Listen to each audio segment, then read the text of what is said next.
Hello जय हिंद, नमस्कार दोस्तों। आप सभी का स्वागत है आपके अपने YouTube channel online GK free classes में। आज के इस वीडियो में हम एसएससी एमटीएस 2024 के एग्ज़ाम के लिए पांचवा मॉक टेस्ट लेकर आए हैं, जिसके अंदर हम बहुत ही शानदार क्वेश्चनों को कवर करेंगे और वो सभी क्वेश्चन आपके एसएससी एमटीएस 2024 के एग्ज़ाम के लिए इम्पोर्टेंट रहेंगे। इसलिए इस पाँचवें मॉक टेस्ट को आपको कंप्लीट देखना है और इस मॉक टेस्ट के एंड में आपको बताना है कि आपके टोटल कितने क्वेश्चन सही होते हैं। तो चलिए शुरू करते हैं आज के इस पांचवें मॉक टेस्ट को बिना देरी के। पहला प्रश्न है आप सभी के सामने, नीचे दिए गए विकल्पों में से प्रश्न चिन्ह के स्थान पर आने वाली संबंधित संख्या को चुनिए।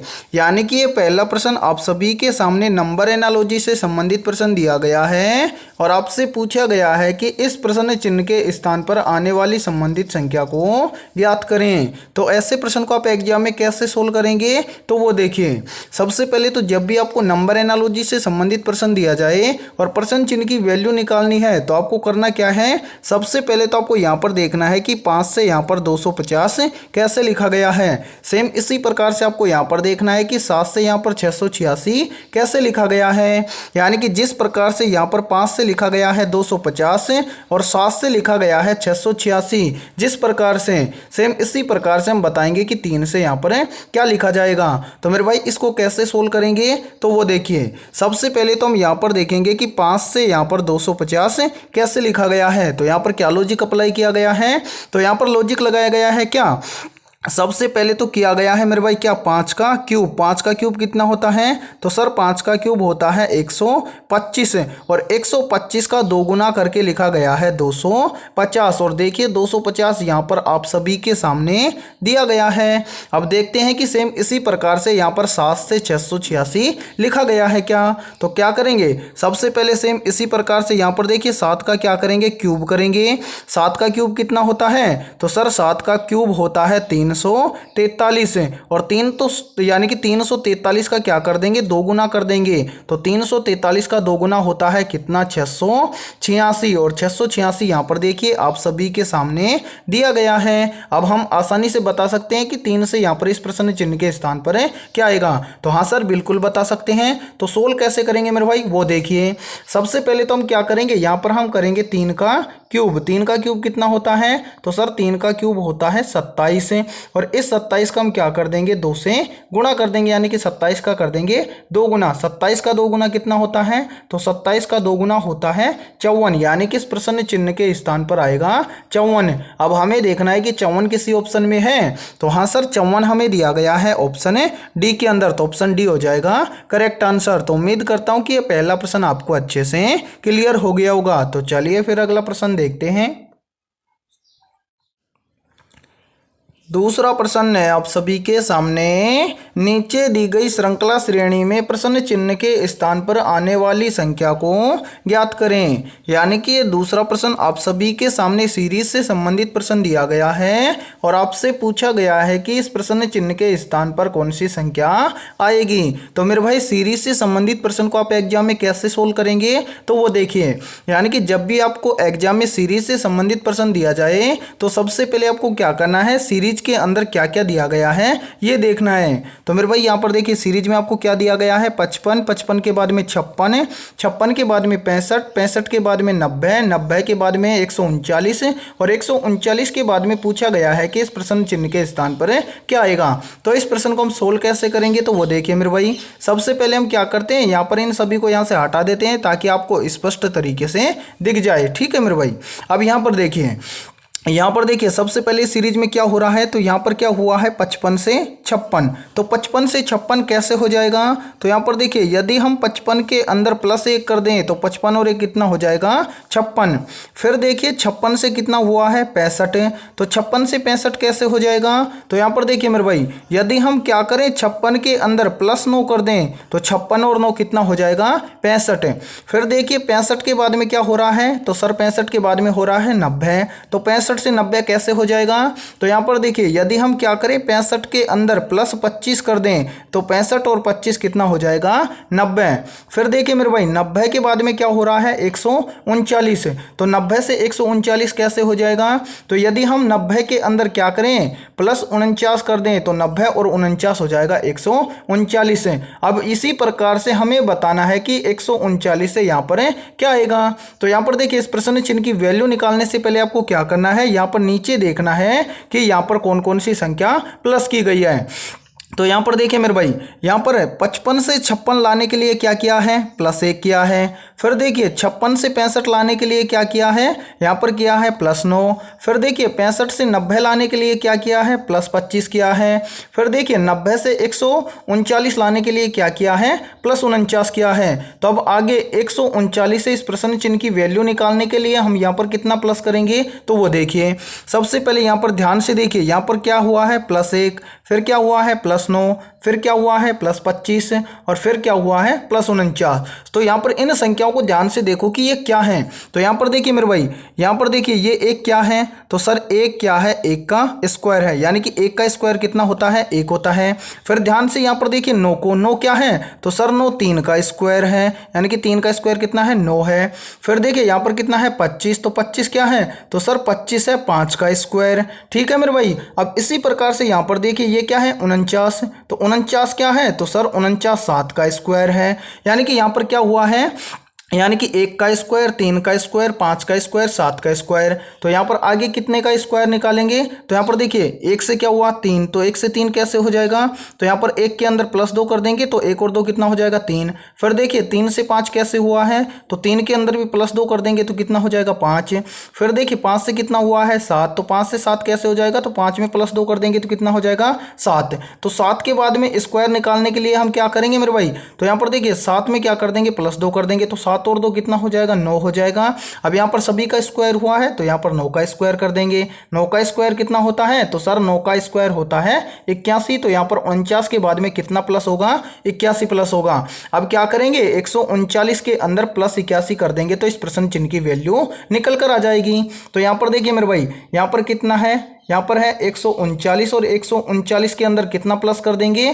तो 139 के अंदर प्लस कर देंगे 81। तो 139 में 81 को प्लस करेंगे तो यहाँ पर कितना हो जाएगा? तो यहाँ पर देखिए 9 और 1 कितना हो जाएगा? तो सर 9 और 1 हो जाएगा 10, 10 की 0 हासिल 1। फिर देखिए 3 और 8 कितना हो जाएगा? 11 और 1 हासिल, तो कितना हो जाएगा? 12, 12 का 2 हासिल 1, 1 ये है 1 हासिल है तो 1 और 1 कितना हो जाएगा? 2 हो जाएगा, यानी कि 139 और 81 कितना हो जाएगा? 220।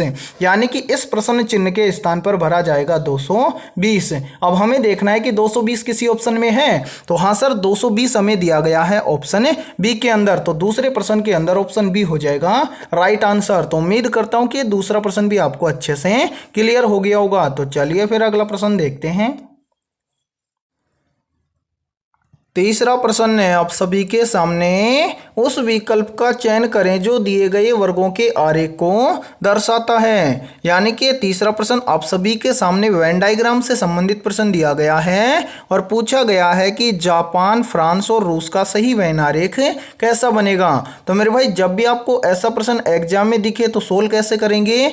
यानी कि वेन डायग्राम से संबंधित प्रश्न दिया जाए और वेन आरेख पूछे कि इसका सही वेन आरेख कैसा बनेगा, तो वेन आरेख कैसे बनाएंगे वो देखिए। यानी कि सबसे पहले तो आपको क्या करना है, जिन शब्दों से वेन आरेख तैयार करना है उन शब्दों को आपको ध्यान से देखना है और ये पता लगाना है कि उन शब्दों के अंदर आपस में कोई रिलेशन है क्या। जैसे यहाँ पर देखिए, यहाँ पर हमें दिया गया है जापान, फ्रांस और रूस। क्या इन तीनों शब्दों के अंदर आपस में कोई रिलेशन है? तो सर यहाँ पर हम देखते हैं। तो यहाँ पर देखिए क्या है, जापान है और फिर क्या है, रूस है। तो जापान और रूस इन दोनों के बीच में आपस में कोई रिलेशन है? तो नहीं सर, जापान अलग देश है और फ्रांस क्या है, अलग देश है। तो इन दोनों के बीच में कोई भी रिलेशन नहीं है। ठीक है, अब इसी प्रकार से यहाँ पर देखेंगे फिर क्या है, फ्रांस और क्या है, रूस है। तो यहाँ पर भी इसी प्रकार से देखेंगे कि फ्रांस और रूस के अंदर आपस में कोई रिलेशन है। तो नहीं सर, फ्रांस अलग देश है और रूस क्या है, अलग देश है, यानी कि इन दोनों के बीच में भी कोई रिलेशन नहीं है। फिर हम क्या करेंगे, इसी प्रकार से यहाँ पर देखेंगे जापान और रूस इन दोनों के बीच में कोई रिलेशन है। तो नहीं सर, जापान और रूस इन दोनों के अंदर भी कोई रिलेशन नहीं है, यानी कि जापान अलग देश देश है और रूस क्या है, अलग देश है। यानी कि इन तीनों शब्दों के अंदर आपस में कोई रिलेशन नहीं है। तो अब सोल्व कैसे करेंगे तो वो देखिए मेरे भाई, यानी कि यहाँ पर देखिए क्या है, जापान है, फ्रांस है और क्या है, रूस है। ये तीनों क्या है, अलग अलग देश हैं। तो यहाँ पर देखिए इनके लिए वेन आरेख कैसा बनेगा, तो सबसे पहले हम पहला आरेख बना देंगे किसके लिए, जापान के लिए। फिर दूसरा आरेख हम बना देंगे किसके लिए, फ्रांस के लिए। और तीसरा आरेख हम बना देंगे किसके लिए, रूस के लिए। अब यहाँ पर देखिए, यहाँ पर इन तीनों के अंदर आपस में कोई रिलेशन है नहीं है सर, बिल्कुल भी रिलेशन नहीं है। यानी कि यहाँ पर देखिए जापान क्या है, अलग है, फ्रांस क्या है, अलग है, और रूस क्या है, अलग है। यानी कि आपका सही वेन डायग्राम बन जाएगा इस प्रकार से। अब आपको देखना है कि ऐसा वेन आरेख आपको किसी ऑप्शन में दिया गया है, तो हाँ सर ऐसा वेन आरेख हमें दिया गया है ऑप्शन सी के अंदर, तो ऑप्शन सी हो जाएगा तीसरे के अंदर है करेक्ट आंसर। तो उम्मीद करता हूं कि ये तीसरा प्रश्न भी आपको अच्छे से क्लियर हो गया होगा। और देखिए यदि ये वीडियो आपको पसंद आ रही है तो जल्दी से एक बार इस वीडियो को लाइक कर दीजिए, और चैनल पर यदि आप पहली बार जुड़े हैं तो चैनल को कर लीजिए सब्सक्राइब और बेल आइकन को प्रेस करना, ताकि ऐसी ही बेहतरीन क्लास का नोटिफिकेशन आपको सबसे पहले देखने को मिले। और आपके जितने भी दोस्त एसएससी एमटीएस 2024 के एग्जाम की तैयारी कर रहे हैं तो उनके पास भी इस वीडियो को ज़्यादा से ज़्यादा शेयर करें। तो चलिए फिर अगला प्रश्न देखते हैं। चौथा प्रश्न है आप सभी के सामने, निम्नलिखित विकल्पों में से लुप्त संख्या ज्ञात कीजिए।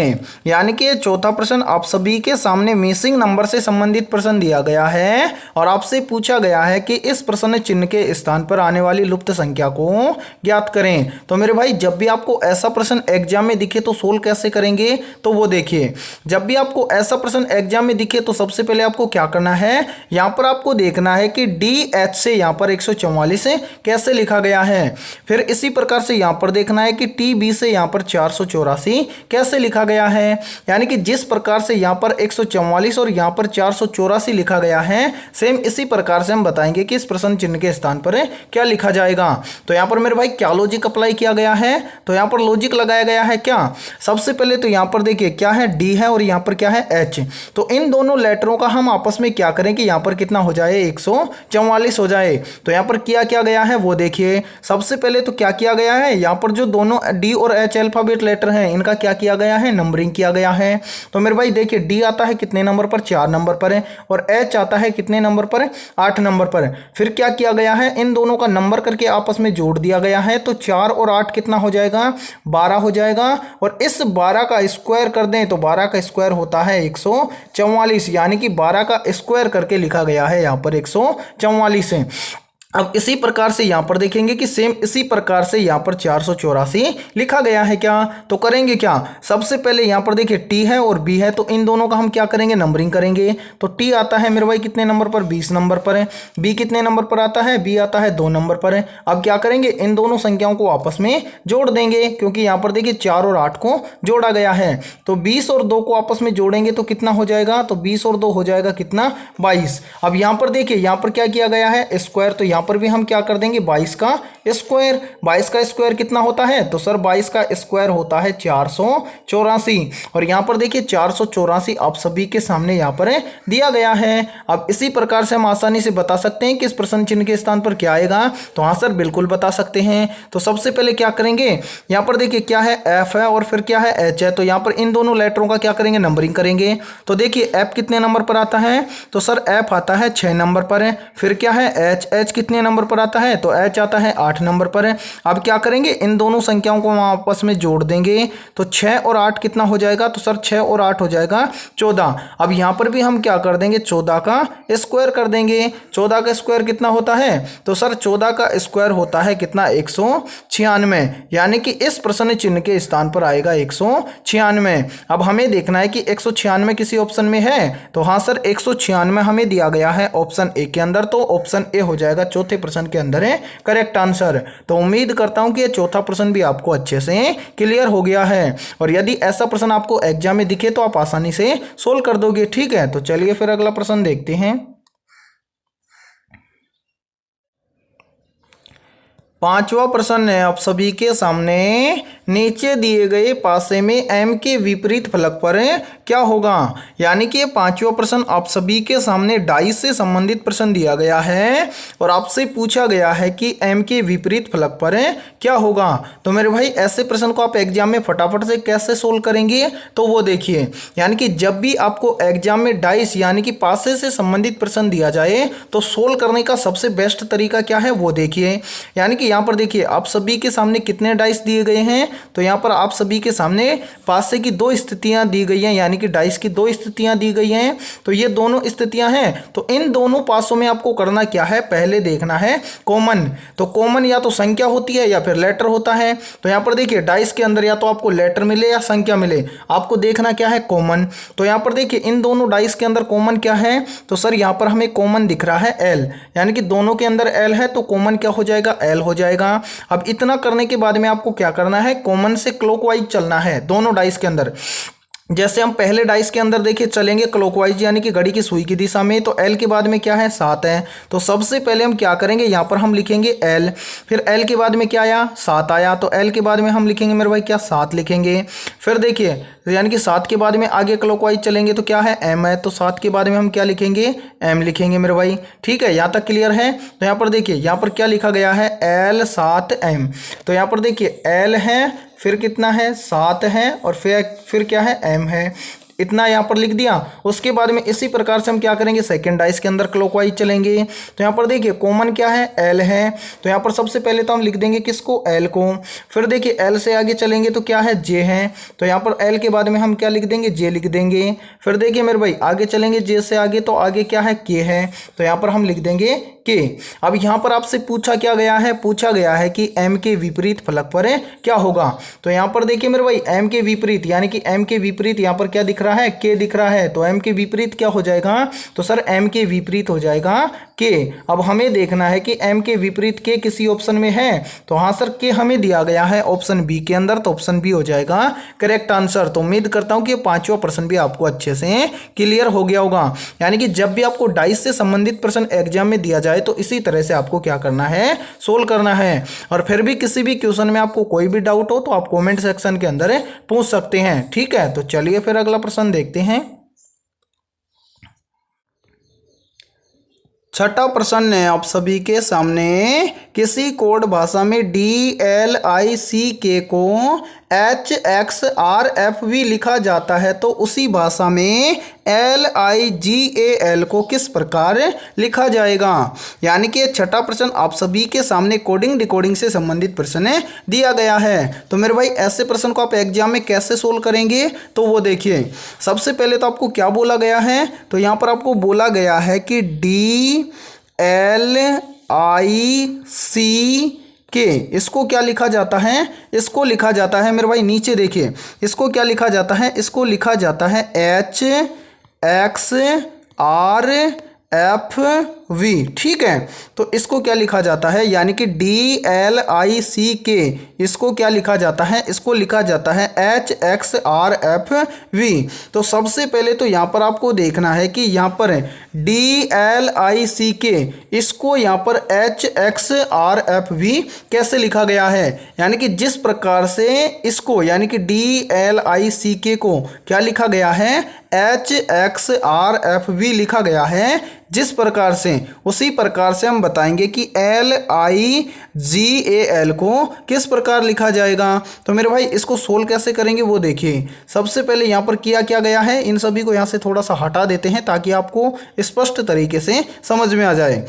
तो यहाँ पर देखिए यहाँ पर क्या है, अल्फ़ाबेट लेटर हैं, और यहाँ पर भी क्या है, अल्फ़ाबेट लेटर हैं। तो यहाँ पर हम क्या कर लेंगे, सबसे पहले यहाँ पर हम कर लेंगे नंबरिंग। तो यहाँ पर देखिए मेरे भाई इसको थोड़ा सा छोटा कर देते हैं हम यहाँ से, यहाँ पर देखिए थोड़ा सा यहाँ से इनको हटा देते हैं ताकि आपको समझ में अच्छे से आ जाए। ठीक है, तो यहाँ पर मेरे भाई इनको हटा दिया यहाँ से थोड़ा सा। अब देखिए मेरे भाई यहाँ पर हम क्या करेंगे, सबसे पहले इनका नंबरिंग करेंगे।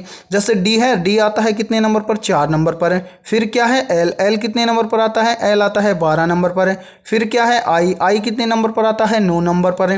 फिर क्या है सी है, सी आता है 3 नंबर पर। फिर क्या है के आता है कितने नंबर पर, 11 नंबर पर। सेम इसी प्रकार से नीचे वाले लेटर दिए गए हैं, इनका भी हम नंबरिंग करेंगे। तो यहाँ पर क्या है एच, एच कितने नंबर पर आता है, तो सर एच आता है 8 नंबर पर। फिर क्या है एक्स, एक्स आता है कितने नंबर पर, 24 नंबर पर। फिर क्या है आर, आर आता है मेरे भाई कितने नंबर पर, 18 नंबर पर। फिर क्या है एफ, एफ आता है 6 नंबर पर। फिर क्या है वी, वी आता है कितने नंबर पर, 22 नंबर पर। अब यहाँ पर देखिए, यहाँ पर पहले देखिए डी से क्या हुआ है, डी से हुआ है एच। तो डी से एच कैसे हुआ है, तो डी आता है 4 नंबर पर, एच आता है 8 नंबर पर। यानी कि 4 से क्या हुआ है 8। तो यहाँ पर देखिए पहले लेटर में क्या हुआ है, 4 का 2 गुना। ठीक है, यहाँ तक क्लियर है, हाँ सर क्लियर है। फिर देखिए दूसरे में, दूसरे में क्या है, यानी कि एल से क्या हो रहा है एक्स। तो एल से एक्स यानी कि 12 से क्या हो रहा है 24। तो 12 से 24 कैसे होगा, तो यहाँ पर भी देखिए यदि एल में यानी कि एल आता है 12 नंबर पर, तो 12 का भी 2 गुना कर दें। तो 12 का 2 गुना कर दें तो कितना होता है 24, यानी कि एल का भी 2 गुना करके लिखा गया है एक्स से। फिर इसी प्रकार से यहाँ पर देखिए आई से क्या लिखा गया है, तो सर आई से लिखा गया है आर। आई आता है 9 नंबर पर, आर आता है 18 नंबर पर। तो 9 से 18 कैसे होगा, तो 9 का भी 2 गुना कर दिया जाए तो कितना हो जाएगा, 9 दूना के 18, यानी कि आई का भी 2 गुना करके लिखा गया है आर। फिर इसी प्रकार से यहाँ पर देखिए मेरे भाई सी से क्या लिखा गया है एफ। सी आता है 3 नंबर पर, एफ आता है 6 नंबर पर। तो 3 से 6 कैसे हो जाएगा, तो यहाँ पर देखिए यदि 3 का भी 2 गुना कर दिया जाए तो 3 दूना कितना होता है 6, यानी कि सी का क्या किया गया है 2 गुना करके लिखा गया है एफ। ठीक है, इसी प्रकार से यहाँ पर देखिए के से क्या लिखा गया है वी। तो के से वी यानी कि 11 से क्या लिखा गया है 22। तो 11 से 22 कैसे हो जाएगा, तो सर 11 का यदि हम 2 गुना कर दें तो 11 का 2 गुना होता है 22, यानी कि के का 2 गुना करके लिखा गया है वी। ठीक है, यहाँ तक क्लियर है। यानी कि यहाँ पर समझिए हुआ क्या है मेरे भाई, यहाँ पर हुआ है क्या, एक मिनट यहाँ से थोड़ा सा कलर चेंज कर देते हैं। अब देखिए यानी कि यहाँ पर ये वाले लेटर दिए गए हैं, यानी कि डी एल आई सी के, इसके लेटर का 2 गुना करके लिखा गया है ये वाले लेटर, यानी कि H X R F V. अब सेम इसी प्रकार से हम क्या करेंगे, यहां पर हमसे पूछा गया है कि L I ji A L, इसको किस प्रकार से लिखा जाएगा। तो सबसे पहले हम क्या करेंगे, यहाँ पर जो ये वाले लेटर हैं इन सभी का हम नंबरिंग करेंगे। जैसे एल आता है कितने नंबर पर, 12 नंबर पर। आई आता है कितने नंबर पर, 9 नंबर पर। फिर क्या है जी, जी कितने नंबर पर आता है, तो सर जी आता है 7 नंबर पर। फिर क्या है ए आता है 1 नंबर पर। फिर क्या है एल, एल आता है 12 नंबर पर। अब हम क्या करेंगे, यहाँ पर जितने भी लेटर हैं इन सभी की संख्या की गई है, तो इसकी क्या करेंगे 2 गुना करेंगे। जैसे यहाँ पर देखिए एल से लेटर अगला ज्ञात करेंगे, तो एल कितने नंबर पर आता है 12 पर। 12 का 2 गुना कितना होता है, तो सर 12 का 2 गुना होता है कितना 24। अब देखना है कि 24 नंबर पर कौन सा लेटर आता है, तो सर 24 नंबर पर आता है एक्स। तो यहाँ पर हम लिखेंगे एक्स। फिर इसी प्रकार से यहाँ पर देखिए आई है, आई से कौन सा लेटर आएगा, तो आई आता है 9 नंबर पर। 9 का भी 2 गुना करेंगे तो 9 का 2 गुना कितना होता है 18 होता है। 18 नंबर पर कौन सा लेटर आता है, तो 18 नंबर पर आता है आर। ठीक है, यहाँ तक क्लियर है, हाँ सर क्लियर है। आगे देखिए आगे क्या है जी, जी आता है 7 नंबर पर। अब 7 से क्या होगा, यानी कि जी से अगला लेटर क्या होगा, तो यहाँ पर देखिए जी है 7 नंबर पर। 7 का 2 गुना कितना होता है, 7 का 2 गुना होता है 14। अब 14 नंबर पर कौन सा लेटर आता है, तो 14 नंबर पर आता है सर एन। तो यहाँ पर हम लिखेंगे अगला लेटर एन। फिर क्या है ए का नंबर है 1। 1 का 2 गुना कितना होता है, तो 1 का 2 गुना होता है 2।